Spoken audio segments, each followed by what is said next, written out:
My name's Tabitha Croucher, and I was nominated for the Ice Bucket Challenge by Carrie Meshkinpush. ALS is a disease that hits pretty close for me.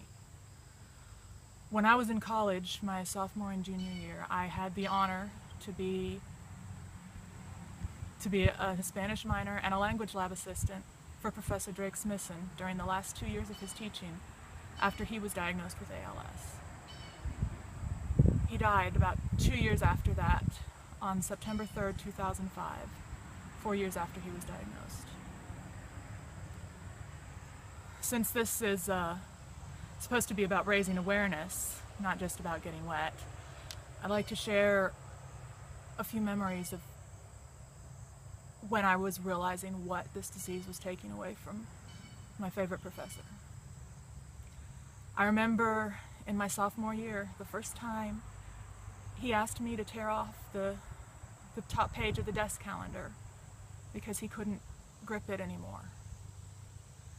I remember the beginning of my junior year. He called me to set up lab schedules. And I was shocked at how garbled his voice had gotten over the summer.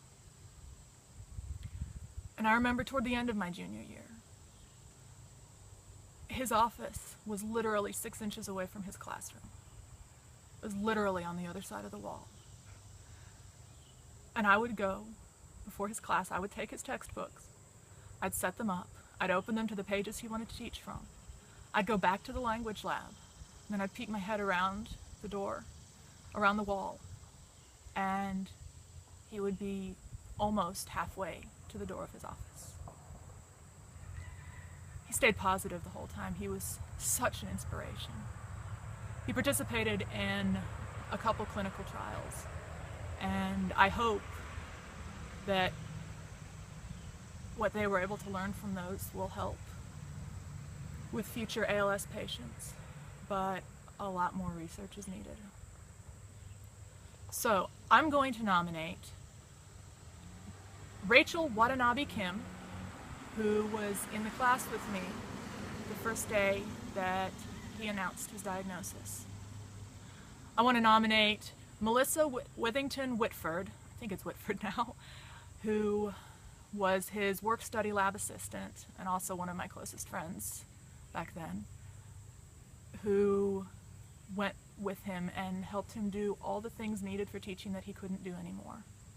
And I'd like to nominate Emma Marshall Fox, who was in the chapel small group that he led during the year following his diagnosis. So all you guys, consider yourselves challenged. So now, in honor and memory of Joseph Drake Smisson,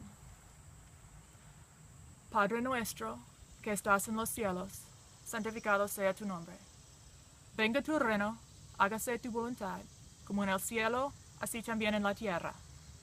El pan nuestro de cada día, dánoslo hoy, y perdónanos nuestras deudas, como también nosotros perdonamos a nuestros deudores. Y no nos dejes caer en tentación, mas líbranos del mal. Porque tuyo es el reino, y el poder, y la gloria, por todos los siglos. Amén.